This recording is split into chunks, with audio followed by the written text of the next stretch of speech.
So once again दोस्तों, my self Amarjeet. और फिर से आज हम रिवीजन करने वाले हैं जो यूपीएससी खान सर का जो पॉलिटी लेक्चर चल रहा है, जो 55 लेक्चर है उसका हम रिवीजन करने वाले हैं। तो देखते हैं सर क्या क्या पढ़ाए हैं। तो बेसिकली जो पढ़ाए हैं सर उसका हम रिवीजन करेंगे। और मेरा हमेशा एक ही मोटिव रहता है कि हमेशा मतलब चीज़ों को समझ कर अच्छा से बोलने का तरीका को अपने अपने बोलने का तरीका को अपने आप में सुधार लाएं। ठीक है। तो जो सर अभी जो इस क्लास में पढ़ाए हैं, जो लेक्चर 55 में जो पढ़ाए हैं सर, उसमें देखते हैं कि इसमें मैं बेसिकली जो पढ़ाने स्टार्ट किए लेक्चर कोलोजियम के कोलो कोलोजियम के बारे में। ठीक है। इसमें है कि मतलब बेसिकली बताया गया है कि कोलोजियम के इसके अंदर क्या क्या प्रभाव होता है। ठीक है। जैसे नियुक्ति का अधिकार होता है कार्यपालिका का। ठीक है। जैसे मतलब जो कॉलेजियम के अंदर है बेसिकली बताया गया है कि ये न्यायाधीशों का जो मतलब जो नियुक्ति होता है वो क्या पता है, प्रत्यक्ष नहीं होता है, मतलब अप्रत्यक्ष होता है। मतलब ठीक है। और ठीक है, न्यायाधीश की नियुक्ति की कोई वस्तुनिष्ठ आधार नहीं है। ठीक है। पारदर्शिता पारदर्शिता मतलब नहीं है, मतलब अप्रत्यक्ष रूप से ये काम होता है। जिसका नियुक्ति उनका नियुक्ति होता है, अप्रत्यक्ष रूप से उनका नियुक्ति होता है। ठीक है। ये बार काउंसिल ऑफ इंडिया के अनुसार ये मतलब होते हैं। फिर नियुक्ति प्रशासनिक कार्य हैं। फिर उसके बाद सर बताना स्टार्ट किए थे कि एनजेएसी मतलब ये एक तरह की एक संस्था है जिसके अंदर ये वकीलों का मतलब न्यायाधीशों का नियुक्ति होता है। ठीक है। ये राष्ट्रीय न्यायिक नियुक्ति आयोग है एक तरह से। ठीक है। क्या है? राष्ट्रीय न्यायिक नियुक्ति आयोग है ये। इसी के अंदर सारा काम होता है। और मतलब न्यायाधीशों का मतलब नियुक्ति होता है।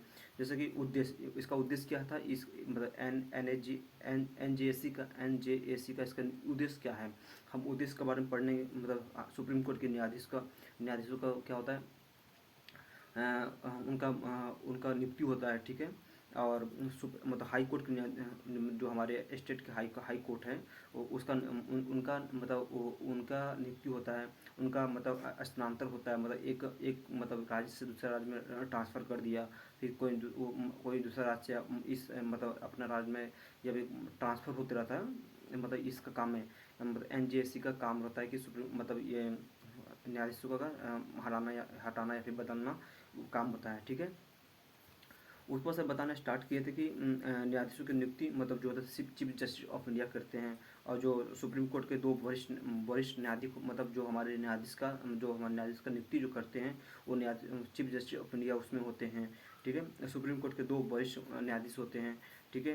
और फिर संघ सरकार के विधि मंत्री, संघ सरकार जो हमारे जो विधि मंत्री होते हैं वो होते हैं उस समय। और दो अन्य वरिष्ठ मतलब मंत्री होते हैं, मतलब व्यक्ति कह सकते होते हैं, जो वरिष्ठ व्यक्ति होते हैं, जो काफ़ी एज हो, उनका काफ़ी एक्सपीरियंस इंसान हो, वो होते हैं उस समय। जो वरिष्ठ व्यक्तियों को चयन के हित में समिति बनाई जाती है, जब जो मतलब जो अगर दो व्यक्ति अगर उसको अगर चयन होता है तो उनके लिए एक समिति बनाया जाता है। उसी के अनुसार वो दो वरिष्ठ व्यक्ति चुनकर आते हैं।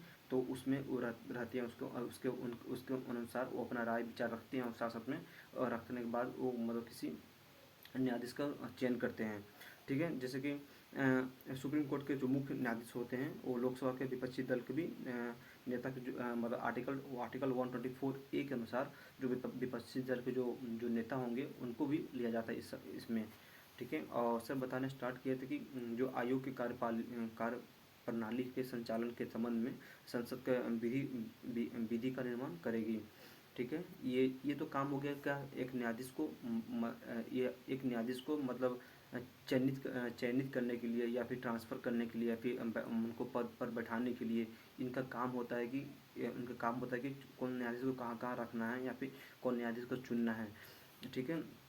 फिर इसका आयोग बनाया गया है जिसमें इस मतलब न्यायपालिका का आपत्ति भी था। न्यायपालिका की आयोग के संबंध में विधि का मंत्री भी, फिर दो वरिष्ठ मतलब वो जो बात की वरिष्ठ मतलब व्यक्ति होना चाहिए।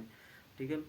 जो इसी के अनुसार हम सर बता रहे थे कि स्वाभाविक रूप में वरिष्ठ के कुशलता का ध्यान में रखते, मतलब कोई भी न्यायाधीश के अगर नियुक्ति होता है, कोई भी न्यायाधीश का नियुक्ति होता है तो उसको हम कह सकते हैं कि वो मतलब एक कुशल इंसान हो, मतलब पढ़ा लिखा इंसान हो, काफ़ी एक्सपीरियंस इंसान हो। ठीक है। स्वाभाविक रूप में वरिष्ठ होना चाहिए, सुप्रीम कोर्ट के क्षेत्रीय प्रतिनिधित्व होना चाहिए। फिर राजनीतिक विचारधारा के कोई मतलब किया भी तो उससे कोई फ़र्क नहीं पड़ता है। ठीक है। असमलैंगिक मतलब किसी के साथ संबंध भी बनाए हों तो भी फ़र्क नहीं पड़ता है। ठीक है। वो मतलब देश के लिए काम करना चाहिए उनको, ठीक है।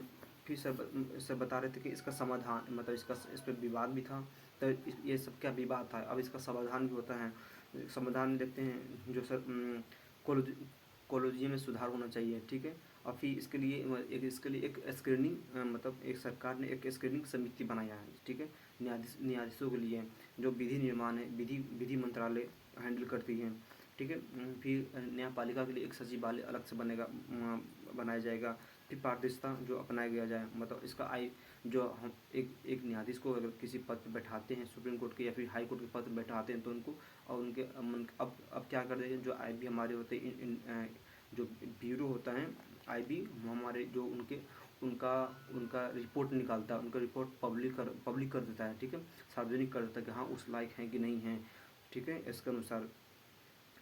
तो इसका अनुशंसा भी है जो विधि व न्याय मंत्रालय, जो मतलब अगर किसी का अनुशंसा होता है तो प्रधानमंत्री हैंडल करता है, फिर गृह मंत्रालय के पास जाता है, और फिर डायरेक्ट फिर प्रधानमंत्री हमारे राष्ट्रपति को भेजते हैं, तो राष्ट्रपति डिसाइड करते हैं कि हाँ ये न्यायाधीश बनने लायक हैं कि नहीं है। तो बेसिकली ये सर पढ़ाएं लेक्चर 55 में, फिर हम देखते हैं नेक्स्ट रिवीजन में क्या पढ़ते हैं, उसका हम रिवीजन करेंगे। तो जब तक के लिए बाय।